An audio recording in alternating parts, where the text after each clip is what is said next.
सम्मानित मंच, सभी हमारे माननीय मंच के ऊपर बैठे हैं जो बहुत लंबे समय से इस आंदोलन को बढ़ा रहे हैं, देश को बचाने के लिए लंबे समय से नेतृत्व कर रहे हैं। सभी हमारे सामने बैठे मेरे भाइयों, बुजुर्गों, प्यारे बच्चों, हमारी माताएं बहनें, साथियों, 10 महीने सड़क पे बैठे तो हो गए। उसके पहले कई महीने से आंदोलन चल रहा है। 20 जुलाई को, पिछले साल की 20 जुलाई को सबसे पहला प्रदर्शन हरियाणा में किया था। पंजाब वाले भाई उससे भी पहले लग गए थे। 15 अगस्त को दूसरा प्रदर्शन किया था। 10 सितंबर को तीसरा प्रदर्शन पीपली के अंदर किया था, जिसमें बहुत बुरी तरह से लाठीचार्ज हुआ था और वहां से हरियाणा के अंदर लाठीचार्ज की शुरुआत हुई और आज तक वो शुरुआत चल रही है। मुकदमे में मुकदमा, लाठीचार्ज में लाठीचार्ज हरियाणा के अंदर हो रहा है। 40,000 लोगों के मुकदमे दर्ज कर चुके हैं। सैकड़ों लोगों के सिर फाड़ चुके हैं, सैकड़ों लोगों की हड्डियां तोड़ चुके हैं। लेकिन हम चेतावनी दे देना चाहते हैं खट्टर साहब को कि कमजोर मत समझना, कमजोर मत समझना, तेरा बहम निकाल देंगे। अगर हरियाणा के किसानों ने लफ्ज उठा लिया ना तो रखवाना मुश्किल हो जाएगा।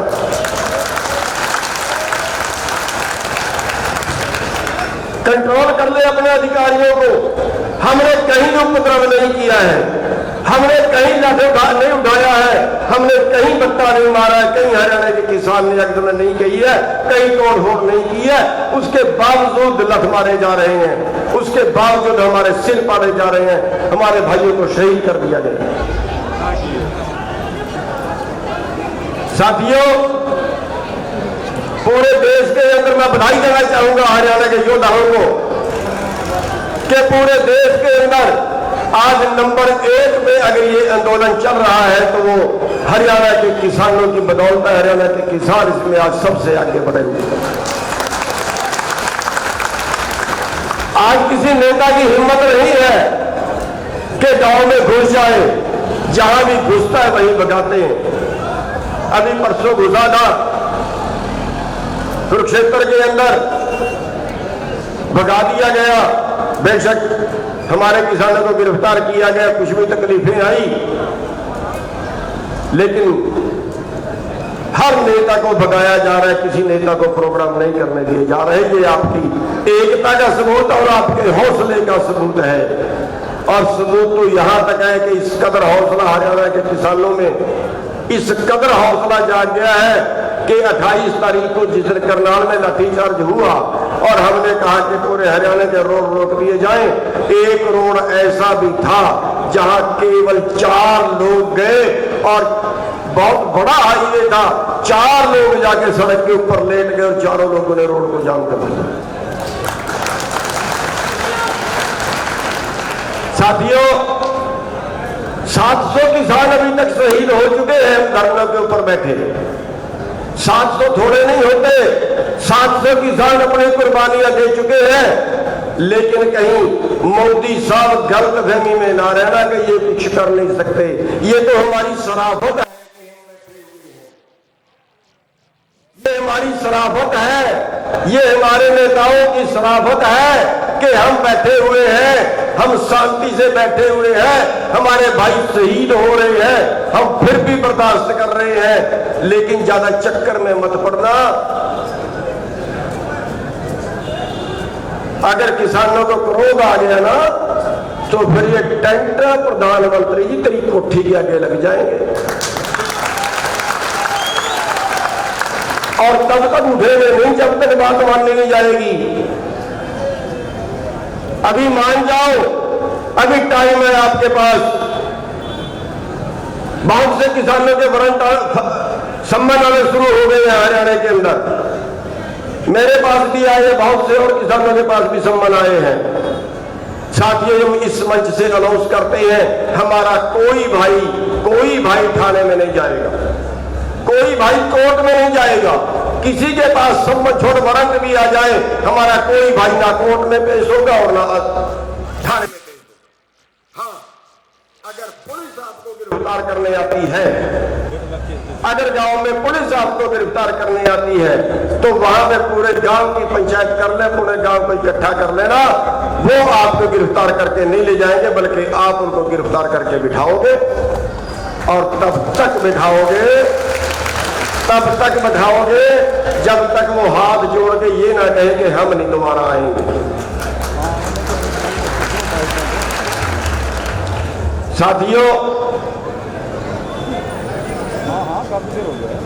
ये हमें किस लिए लठ मार रहे हैं?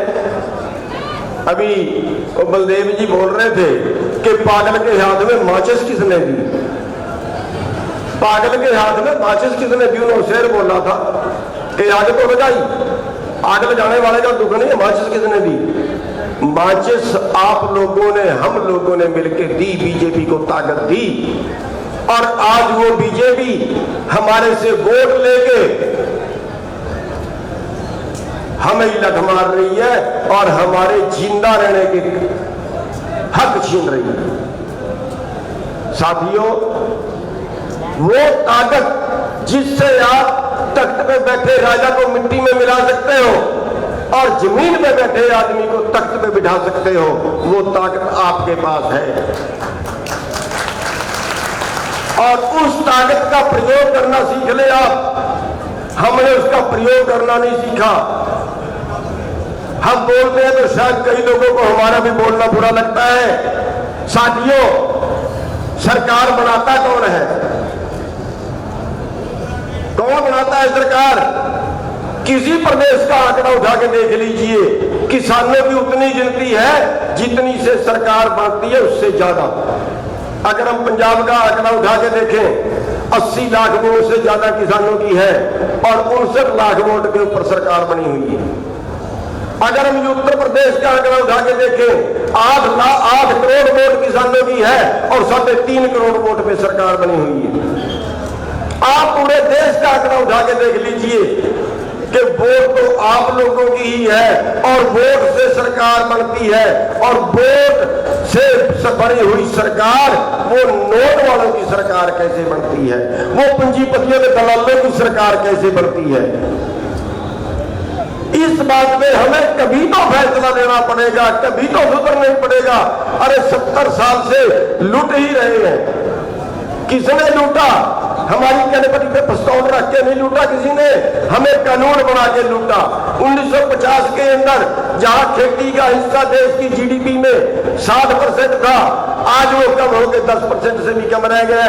क्यों? क्योंकि कानून हमारे खिलाफ बने। हर 7 साल के अंदर जो दूसरे वर्ग हैं उनकी आमदन हमारे से 2 गुनी हो जाती है। सरकारी आंकड़ा बता रहा हूं आपको। जो दूसरे वर्गों की आमदन किसान वर्ग से 2 गुनी हो जाती है हर 7 साल के अंदर। और ये होते होते होते निकम्मी खेती होगी है जो उत्तम खेती हुआ करती थी।